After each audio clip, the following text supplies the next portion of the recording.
Hello everyone. मैं श्यामजी मिश्रा। तो जैसा कि आपको पता है सीजीएल 2026 का जो प्री है वो लास्ट मई से मिड जून तक शेड्यूल्ड है। और अभी की बात करें तो आज 8 फरवरी है। और फरवरी को मान के नहीं चलते हैं क्योंकि बहुत ही कम दिन है और बहुत जल्दी बीत जाती है फरवरी। तो फिर हमारे पास मंथ है मार्च, अप्रैल और मई। मतलब कि मोटा मोटा 3 मंथ हैं हमारे पास, क्योंकि लास्ट में से भी शेड्यूल हो सकता है। मान लो 20-20 से शेड्यूल हो गया तो 20 से वैसे नहीं होगा, लेकिन मान के चल रहे हैं तो फिर हमारे पास मोटा मोटा 3 मंथ्स हैं। तो इन 3 मंथ्स में हमको क्या क्या करना है प्री के लिए, कि ताकि हमारा प्री भी इजली निकल जाए और मेंस के लिए भी अच्छी खासी प्रिपरेशन रहे, कि मेंस में हमको केवल रिवीजन करना पड़े और कुछ चीज़ें जो हमारे टॉपिक क्लियर नहीं हैं या अच्छे से नहीं आते हैं प्री में जैसे तैसे निकाल लिया है हमने। मतलब कि वो टॉपिक नहीं आया या ऐसा हुआ है कि एक क्वेश्चन से काम चल गया है, लेकिन मेंस में एक क्वेश्चन से बहुत बड़ा डिफरेंस हो जाता है, तो वो टॉपिक मेंस में क्लियर कर लेंगे।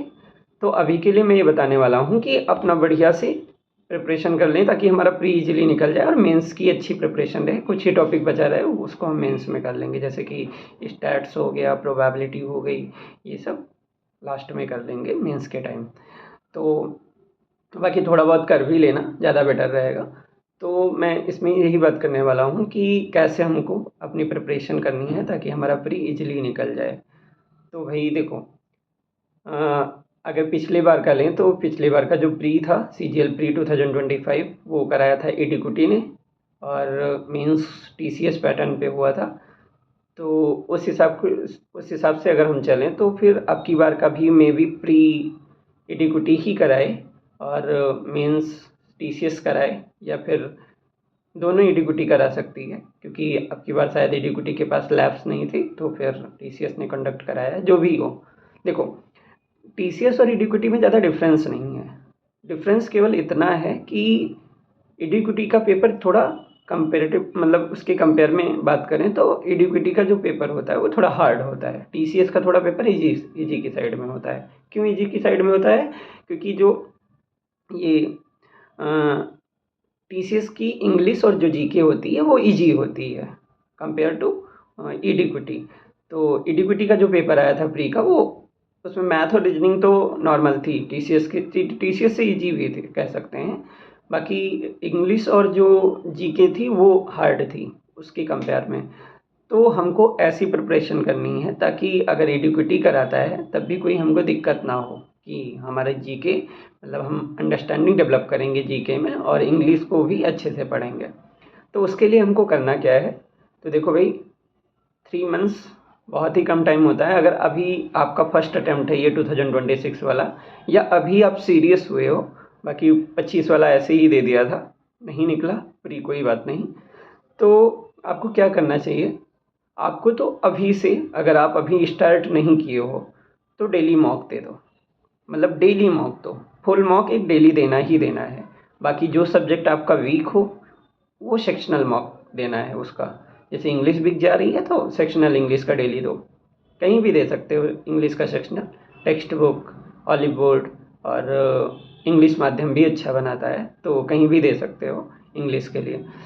तो इसमें मेरा इस वीडियो को बनाने का ये पर्पज़ है कि आपको अपनी प्रिपरेशन सही ढंग से करनी है मेनली। तो इन सब बातों को ध्यान रखना, ताकि आपकी अगर पिछली बार नहीं निकला या आपका फर्स्ट अटेम्प्ट है तो फर्स्ट अटेम्प्ट में प्री में ही दिक्कत ना आ जाए कि हाँ प्री चलो, मतलब वैसे मोस्टली लोगों का निकल जाता है, ज़्यादा ही निकलता है मेंस के कंपेयर में, ऑब्वियस सी बात है। तो हमको ऐसे चलना है, ऐसे प्रिपरेशन रखना है कि हमारा प्री में कोई प्रॉब्लम ही ना हो, प्री में एकदम कॉन्फिडेंट रहें। जो कोशिश करनी है हमको, ज़्यादा कोशिश करनी है वो मेंस में करनी है। तो अभी से हम रेडी रहें मेंस के लिए। तो सबसे पहले तो आपको डेली मॉक देना है। डेली मॉक में फुल मॉक देना है और उस मॉक का एनालिसिस करना है। मैं इतना कह सकता हूँ कि अगर आपने 3 महीने कंटिन्यू मॉक दिया और उसको एनालिसिस प्रॉपर किया, बाकी आपने कुछ भी नहीं पढ़ा है अलग से, तो मैं इतना गारंटी के साथ कह सकता हूँ अगर आपने सीरियसली मॉक दिया है और एनालिसिस ज़बरदस्त किया है, मतलब एकदम अच्छे से नोट्स बना के प्रॉपर, आपका केवल मॉक से पेपर निकल जाएगा प्री का। मेंस भी निकल सकता है, बस मार्क्स वही सिलेक्शन हो जाएगा। केवल मॉक से, मैं इतना कह सकता हूँ, हाँ, केवल मॉक से सिलेक्शन हो सकता है। तो मतलब ये मेरा कहने का मतलब है कि मॉक्स बहुत ही ज़रूरी हैं, पढ़ाई से ज़्यादा ज़रूरी मॉक्स हैं। मतलब सब ज़रूरी है, लेकिन ये मॉक्स देना है आपको डेली। तो डेली मॉक्स देना है। तो जैसे मैंने, मान लो कि आपने दिया टेक्स्ट बुक का फर्स्ट मॉक दिया या ओली बोर्ड का फर्स्ट मॉक दिया। अब उसमें ये करना है कि जैसे रीजनिंग में क्या होता है कि जनरली आप बिगिनर हो तब भी आपके लिए यही चीज़ें हैं, ठीक है। आपके ज़्यादा क्वेश्चन गलत होंगे, हाँ, आपने कम पढ़ा है, आपके ज़्यादा गलत क्वेश्चन होंगे, कोई दिक्कत नहीं। जैसे रीजनिंग हमने दिया, ठीक है। रीजनिंग में क्या हुआ कि हमारा कोई चैप्टर वीक है, सीटिंग अरेंजमेंट हो गया, या मान लो कैलेंडर के एक आध क्वेश्चन आ जाते हैं, वैसे आते नहीं हैं एसएससी में, मतलब सीजीएल में तो मुझे नहीं लगता, लेकिन पढ़ लेना, अगर एक आध क्वेश्चन आते हैं तो उसको भी पढ़ लेना। और कुछ जैसे कुछ क्वेश्चन होते हैं, पहले मुझसे वो नहीं होता था, क्या कहते हैं, जो मतलब ऐसे बॉक्सेस में बहुत सारे सिंबल्स बने होते हैं, तो उनको सेट करना होता है, तो वो मुझे नहीं आता था। तो वो मैंने वो कमल सर की वीडियो देखी थी, तो एक ही बार में क्लियर हो गया था, वो कुछ था ही नहीं।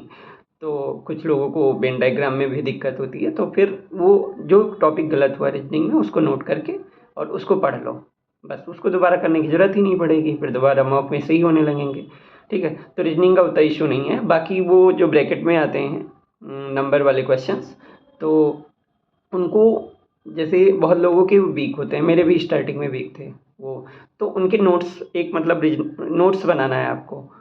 वो एक रफ कॉपी हो सकती है, रजिस्टर हो सकता है, कुछ भी, उसमें लिखते जाना है। जैसे रीजनिंग में जो रॉन्ग हो रहा है ये ब्रैकेट वाला, या सही भी हो रहा है, अगर आपका वीक है तो आप उसको नोट करते जाओ साइड बाय साइड कि हाँ ये गलत, मतलब ये ब्रैकेट वाला क्वेश्चन है, हम मैंने तो ब्रैकेट वाला ही नाम दिया है उसको, तो ब्रैकेट वाला क्वेश्चन है और उसमें क्या पैटर्न यूज हुआ है, साइड में पैटर्न लिख लो। तो इससे मतलब क्या होता है पता है, मैं कम से कम बहुत सारे पैटर्न्स लिखा था, तो उससे पैटर्न्स क्लियर हो जाते हैं कि हाँ ये पैटर्न इसमें यूज होगा। और एग्ज़ाम के टाइम हमारा दिमाग चलता है, मॉक के टाइम भी मतलब अच्छा दिमाग चलता है कि हाँ रिवीजन हो जाता है इन शॉर्ट्स। तो फिर ये रीजनिंग के लिए हो गया। मैथ्स में अब क्या करना है आपको, देखो अगर आपकी मैथ्स ज़्यादा वीक है तो फिर सेक्शनल मॉक भी देना है, बाकी नहीं तो एक फुल मॉक में काम हो जाएगा। करना क्या है आपको, जैसे कि मान लो हमने मॉक दिया, एक क्वेश्चन आ गया रेस का, और वो क्वेश्चन हमारा हो गया गलत क्योंकि हमको आ नहीं रहा था। बाकी रेस में कुछ है नहीं, लीनियर और सर्कुलर में तो बिल्कुल कुछ नहीं है, लीनियर में थोड़ा बहुत है। तो एक दिन किसी की भी, चाहे गगन सर की चाहे आभास सर की, यूट्यूब पे डाल के, मैं सबके लिए बात कर रहा हूँ, बिगिनर के लिए भी यही करना है, तुरंत डालो और एक ही दिन में आपके कॉन्सेप्ट क्लियर हो जाएंगे। फिर थोड़े बहुत प्रैक्टिस कर लो, चैप्टर वाली वाइज कहीं क्वेश्चन मिले तो, नहीं तो उसकी भी ज़रूरत नहीं पड़ेगी, धीरे धीरे आपकी प्रैक्टिस होते होते हो जाएगी। अगर फिर गलत हो रहा है तो फिर पढ़ो, ठीक है। तो ये करना है। मान लो जैसे कंपाउंड इंटरेस्ट गलत हुआ आपका, ठीक है, कि हाँ देखो बहुत सारे लोगों को ये 2 ईयर्स 1 ईयर्स 3 ईयर्स ये सब इजीली आता है, लेकिन मंथ्स में आ जाता है या डेज में आता है तो प्रॉब्लम होती है। तो देख लो भाई, यूट्यूब पे सर्च करो कि मतलब ये कंपाउंड इंटरेस्ट पढ़ना है, फिर पूरी वीडियो जो आता है उसको स्किप करते चले जाओ, जो नहीं आता उसको करते चले जाओ। तो ऐसे करके आपका मैथ्स क्लियर हो जाएगा।